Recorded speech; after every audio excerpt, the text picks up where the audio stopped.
Hi friends, welcome to Lavanya's life style.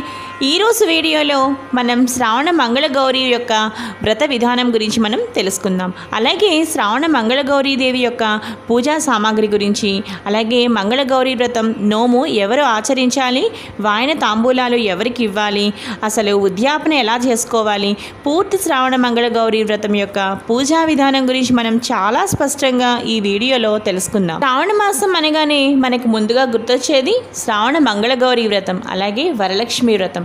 ఎంతో విశిష్టవంతమైన మహిమాన్వితమైన శ్రావణ మంగళగౌరి వ్రతం యొక్క పూజా సామాగ్రి గురించి మనం ఇప్పుడు తెలుసుకుందాం. శ్రావణ మంగళగౌరి వ్రత పూజా సామాగ్రి: పసుపు, కుంకుమ, పండ్లు, పూలు, తమలపాకులు, వక్కలు, అగరవత్తులు, కర్పూరం, గంధం, అక్షతలు, కొబ్బరికాయ, నేతి దీపము, అలాగే తోరములు, జ్యోతులు, కత్తి లేదా ఇనుపది కానీ లేదంటే మీరు తీసుకోవచ్చు, అట్ల కాడకడో తీసుకోవచ్చు.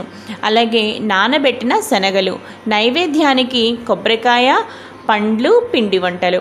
ఇంకా పూజకి సంబంధించినవి ఏంటి అంటే పసుపుతో చక్కగా వినాయకుడిని తయారు చేసి పెట్టుకోవాలి. అలాగే పసుపు గౌరిని కానీ లేదంటే గౌరీదేవి విగ్రహం అయినా సరే మీరు చక్కగా వెండిది కానీ మట్టిది కూడా మీరు ఇక్కడ ఉపయోగించవచ్చు. అలాగే మనకి ఇంకా పూజలోకి కావాల్సినవి ఏంటి అంటే చక్కగా నీళ్లు, ఉద్దరిని, అలాగే మడిగా పట్టుకున్న నీళ్ళు అనమాట. అవి చక్కగా స్నానం చేసి మడిగా పట్టుకున్న పవిత్రమైన నీళ్లు, చక్కగా ఉద్దరిని, హరివేణం. ఇవి మనకి కావాల్సిన వస్తువులు. ఇప్పుడు మనం శ్రావణ మంగళగౌరి వ్రత పూజా విధానం గురించి మనం తెలుసుకుందాం. ముందుగా శ్రావణ మంగళగౌరి వ్రతం ఎవరు ఆచరించాలో ఇప్పుడు చూద్దాము. ముందుగా శ్రావణ మంగళవారాలు పెళ్ళైన తర్వాత తల్లి కొత్త పెళ్లి కూతురు చేత ఈ శ్రావణ మంగళవారాలు చేయించడం చాలా సాంప్రదాయం, అనాది నుండి వస్తున్న సాంప్రదాయం. ఈ శ్రావణ మంగళగౌరి వ్రతం 5 సంవత్సరాలు చేయాలి. మొదటి వారం 5 మంది ముత్తైదువులు, రెండవ వారం 10 మంది ముత్తైదువులు, మూడవ వారం 15 మంది ముత్తైదువులు, నాలుగవ వారం 20 మంది ముత్తైదువులు, ఐదవ వారం 25 మంది ముత్తైదువులు. ఈ విధంగా 5 సంవత్సరాలు చక్కగా అమ్మవారి పూజ చేసుకుంటూ చక్కగా ఈ విధంగా ప్రతి వారము అంటే మనకు మంగళగౌరి వ్రతంలో ప్రతి సంవత్సరము మనం 5 మంది ముత్తైదులకు మొదటి వారం ఇస్తాం కదా, ఆ 5 మంది ముత్తైదులకు మనం ఇస్తున్నది ఎలా అంటే ప్రతి వారము మంగళవారాలు 4 ఉంటాయి కదా, 4 మంగళవారాలు చక్కగా ఏది మధ్యలో ఆటంకం లేకుండా చక్కగా పసుపు వినాయకుడిని పూజించి నిష్టగా భక్తి శ్రద్ధలతో చేస్తే చక్కగా 4 వారాలు మీకు పూర్తవుతాయి. ఈ విధంగా మీరు 5 సంవత్సరాలు చేయాలి. కొంతమందికి పెరుగుతారు, కొంతమందికి 5 మందే ఉంటారనమాట. అంటే 5 ముత్తైదువులకి వాళ్ళు ఇవ్వవలసి ఉంటుంది. కొంతమందికి ప్రతి సంవత్సరము పెరుగుతూ ఉంటారనమాట ముత్తైదువులు. ఇప్పుడు శ్రావణ మంగళగౌరి వ్రతం పూజ ఎలా చేయాలో తెలుసుకుందాం. ముందుగా ఉదయాన్నే లేచి తలస్నానం చేసి చక్కగా మడికట్టు కట్టుకుని ముందుగా పసుపు గణపతిని షోడశోపచార పూజలతో చక్కగా పూజించాలి. తర్వాత గణపతిని పూజించాక మాత్రమే మీరు మంగళగౌరి వ్రతాన్ని ప్రారంభించాలి. మరలా సంకల్పం చెప్పుకుని పసుపు గౌరీదేవికి కానీ లేదా గౌరీదేవి విగ్రహాన్ని కానీ వెండిదైనా సరే మట్టిదైనా సరే అమ్మవారి విగ్రహాన్ని మీరు కదపకుండా 4 వారాలు నిష్టగా చక్కగా అమ్మవారిని అక్కడే ఉంచి మీరు అదేవిధంగా 4 వారాలు మీరు పూజ చేసుకోవాలి. అలా మీరు మొదటి సంవత్సరం చక్కగా చేసుకోవాలి. ఎలా చేసుకోవాలి అంటే మంగళగౌరీదేవి యొక్క పుస్తకంలో మనకి ప్రతి మంత్రము చదువుతూ అమ్మవారి షోడశోపచార పూజలు నిర్వహించాలి.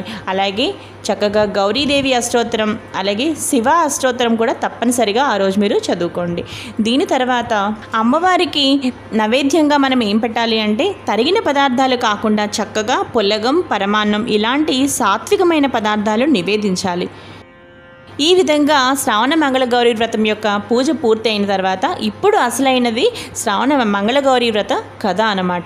ఈ కథ ఎలా చదువుకోవాలి అంటే ఇప్పుడు మీరు ముందుగా ఏం చేయాలంటే మనం ఫస్ట్ ఏం చేస్తామో చక్కగా దీపం పెట్టుకున్నాము. మామూలుగా దీపం పెట్టుకుంటాం కదా, ఆవునేతి దీపం వెలిగించి పూజ మొత్తం పూర్తి చేసుకుని నైవేద్యాలు, షోడశోపచార పూజలు ఇవన్నీ మనం పూర్తి చేసేస్తాం కదా. ఇప్పుడు మీరు చక్కగా బియ్యం పిండితో చక్కగా చిన్న ప్రమిద చేసుకుని దానిలో 5 మంది, ఇప్పుడు మీరు ఫస్ట్ సంవత్సరం అనుకోండి 5 మంది ముత్తైదులు కదా మీరు వాయనం ఇస్తారు, 5 వేసుకోవాలి ఒత్తులు. అలాగే రెండవ సంవత్సరం అయితే 10, తర్వాత 15, 20, 25 ఈ విధంగా మీరు ఒత్తులను చక్కగా ఆవునేతి ఒత్తులను వేసుకుని చక్కగా దీపారాధన చేసి ఇప్పుడు తోరగ్రంథి పూజ చేసుకోవాలి. అమ్మవారి పాదాల దగ్గర తోరములు పెట్టి 4 తోరములు పెట్టి వాటిని పూజించాలి. పూజించిన తర్వాత ఒకటి అమ్మవారికి, ఒకటి కత్తికి. అంటే చక్కగా మీరు ఒక గరిటెకి కానీ, గరిటె అంటే నా దృష్టిలో ఏంటంటే అట్లకాడ కానీ, లేదంటే ఇనుప కత్తి కూడా అంటూ ఉంటారు, లేదంటే మీరు అట్లకాడ కూడా తీసుకోవచ్చు అనమాట. తీసుకుని చక్కగా మీరు అట్లకాడకి కూడా ఒకటి కట్టాలన్నమాట. అట్లకాడకి కూడా నెయ్యి రాయాలి ఫస్ట్. ఆ విధంగా మీరు అట్లకాడకి నెయ్యి రాసి పక్కన పెట్టుకోండి. ఇప్పుడు ఏం చేయాలి అంటే తోరగ్రంథి పూజ చేశాక అమ్మవారికి ఒకటి సమర్పించి మీరు అట్లకాడకి కూడా ఒకటి కట్టాలి కదా, అదొకటి. అలాగే ముత్తైదుకు మీరు వాయనం ఇస్తారు కదా, ఆ ముత్తైదుకు కూడా మీరు ఒకటి పక్కన పెట్టుకోవాలి, మీరు ఒకటి కట్టుకోవాలి. మీరు తోరాన్ని మీ చేతికి కట్టుకుని మీరు అప్పుడు అట్లకాడకు కూడా చక్కగా కట్టి దాని తర్వాత మీరు మంగళగౌరి వ్రత కథ చదువుకోవాలి. తర్వాత మీరు అక్షింతలు వేసుకోవాలన్నమాట. ఈ విధమైన ఖచ్చితమైన పద్ధతిలో చేయాలి. మీకు స్పష్టంగా అర్థమైంది అనుకుంటున్నాను. ఇంకా మీకు ఏమైనా చిన్న చిన్న డౌట్స్ ఉంటే తప్పకుండా నాకు కామెంట్స్ చేయండి. నేను మీకు తప్పనిసరిగా మీకు రిప్లై ఇస్తాను.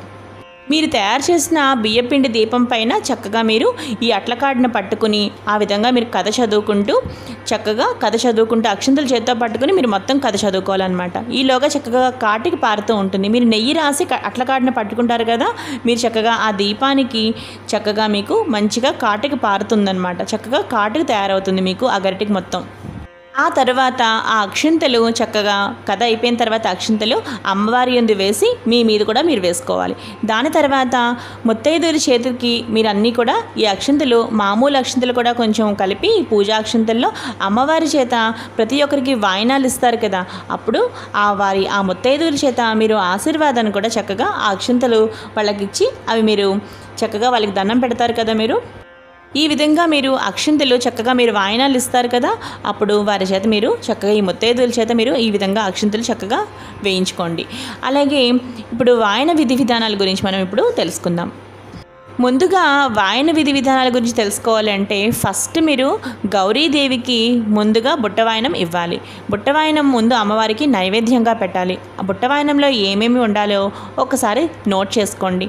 శనగలు, అలాగే అరటిపళ్ళు, అంటే మీరు ఎంతమంది ముత్తైదులకు మీరు ఇవ్వాలనుకుంటున్నారో మొత్తం అన్ని శనగలు మొత్తం అన్నీ మీరు కలిపి ఒక బుట్టలో పెట్టుకోవాలన్నమాట. అన్నీ ముందు అమ్మవారికి నైవేద్యంగా పెట్టిన తర్వాత అప్పుడు ఆ ముత్తైదులందరికీ కూడా చక్కగా మీరు ఒక్కొక్కటి కూడా చక్కగా ప్యాకెట్స్ అరేంజ్ చేసుకుని చక్కగా మీరు శనగలు, అలాగే అరటిపళ్ళు, తాంబూలం, వక్క. తాంబూలంలో మీరు ఖచ్చితంగా ఉండాల్సినవి ఏంటంటే తమలపాకులు, వక్క ఖచ్చితంగా ఉండాలి. అలాగే శనగలు, అలాగే చలివిడి ఉండలు. ఎంతమంది ముత్తైదులు ఎన్ని సంవత్సరాలు అయితే అన్ని చలివిడి ఉండలు. ఈ విధంగా మీరు గౌరీదేవికి బుట్ట వాయనం ఇస్తారు కదా, అందులో మీరు తప్పనిసరిగా ఇవన్నీ తాంబూలాల్లో వాయనంలో ఉండేలా చూసుకోండి. అలాగే దానితో పాటు అట్లకాడ కూడా చక్కగా బుట్ట మీద పెట్టి మొత్తం అమ్మవారికి చక్కగా నైవేద్యంగా ఈ వాయనాన్ని మొత్తం ఈ తాంబూలాలు మీరు ఎంతమంది ముత్తైదులకు ఇస్తున్నారో మొత్తం అన్నీ కూడా మీరు అదే బుట్టలో పెట్టుకుని చక్కగా అవన్నీ కూడా అమ్మవారికి ఫస్ట్ బుట్ట వాయనం తొలి వాయనం ఇవ్వండి. దాని తర్వాత తల్లికి మొట్టమొదటిసారిగా పార్వతీదేవిగా తల్లిని భావించి చక్కగా తల్లిని కూర్చోబెట్టి అమ్మకి కుంకుమ బొట్టు పెట్టి తర్వాత కాళ్ళకు పసుపు రాసి తర్వాత కాటికి మీరు పెట్టుకుని చక్కగా కాటికి కూడా అమ్మకి ఇచ్చి, అంటే మీ అమ్మగారికి అలాగే గంధం పెట్టి చక్కగా పసుపు కుంకుమ మనం అన్నీ ఇచ్చామా లేదా ప్రతి ముత్తైదుకి చూసుకోవడం ముఖ్యమైన విషయం అన్నమాట. పసుపు, కుంకుమ, గంధం, అలాగే కాటిక, అలాగే మీరు పువ్వు కూడా ఖచ్చితంగా తాంబూలంలో పెట్టండి. అందులో వక్క ఉండాలి, అరటిపళ్ళు 2, తమలపాకులు అనమాట. ఈ విధంగా అన్నీ ఉన్నాయో లేదో చక్కగా చూసుకుని అప్పుడు వాయనం ఇవ్వండి. వాయనం ఇచ్చి చక్కగా మీరు పూజా అక్షింతలు ఉంటాయి కదా, గౌరీదేవి దగ్గర మీరు పూజ చేసుకున్న అక్షింతలు, కథాక్షింతలు, అవి చక్కగా తొలిగా మీరు ఫస్ట్గా ఎవరికి ఇస్తున్నారో మీ అమ్మగారికి ఇస్తున్నారు అంటే చక్కగా మీ అమ్మగారి చేత ముందుగా ఆ అక్షింతలు వేయించుకొని దాని తర్వాత బయట అందరి ముత్తైదులకి కూడా చక్కగా ఇదే విధంగా వాయన తాంబూలాలు ఇవ్వండి. ఇదే విధంగా భక్తి శ్రద్ధలతో మీరు 5 సంవత్సరాలు పూర్తి చేయాలి. ఈ విధంగా పూర్తి చేసిన తర్వాత ఉద్యాపన ఎలా చేయాలి అంటే ఈ విధంగా 5 సంవత్సరాలు మీరు శ్రావణమంగళ గౌరీ వ్రతం చేసిన తర్వాత ఉద్యాపన ఈ విధంగా తీర్చుకోవాలి. ఎలా అంటే కొత్తగా పెళ్ళైన పెళ్లి కూతురికి ఒక కొత్త కుండలో 33 జోళ్ళ అంటే 33 జోళ్ళ అరిసె పెట్టి కొత్త రవిక గుడ్డతో దానికి వాసన కట్టి మెట్టెలు మంగళసూత్రములు పెట్టి కొత్త పెళ్లి కూతురికి ఇవ్వాలి. ఈ ఉద్యాపనతో మీ పూర్తి శ్రావణ మంగళ గౌరీ వ్రతం సంపూర్ణంగా మీకు చక్కగా పూర్తి అయినట్టే. అర్థమైంది కదా ఫ్రెండ్స్? ఈ వీడియో మీకు నచ్చింది కదా ఫ్రెండ్స్? మీకు ఏమైనా చిన్న చిన్న డౌట్లు ఏమైనా ఇంకా ఉంటే మాత్రం తప్పకుండా నాకు కామెంట్ చేయండి, మీకు నేను తప్పకుండా రిప్లై ఇస్తాను. సో ఈ వీడియో మీకు బాగా నచ్చినట్లయితే తప్పకుండా లావణ్యాస్ లైఫ్ స్టైల్ ఛానల్ని సబ్స్క్రైబ్ చేసుకోండి. అలాగే మరిన్ని వీడియోస్ కోసం చూస్తూనే ఉండండి లావణ్యాస్ లైఫ్ స్టైల్.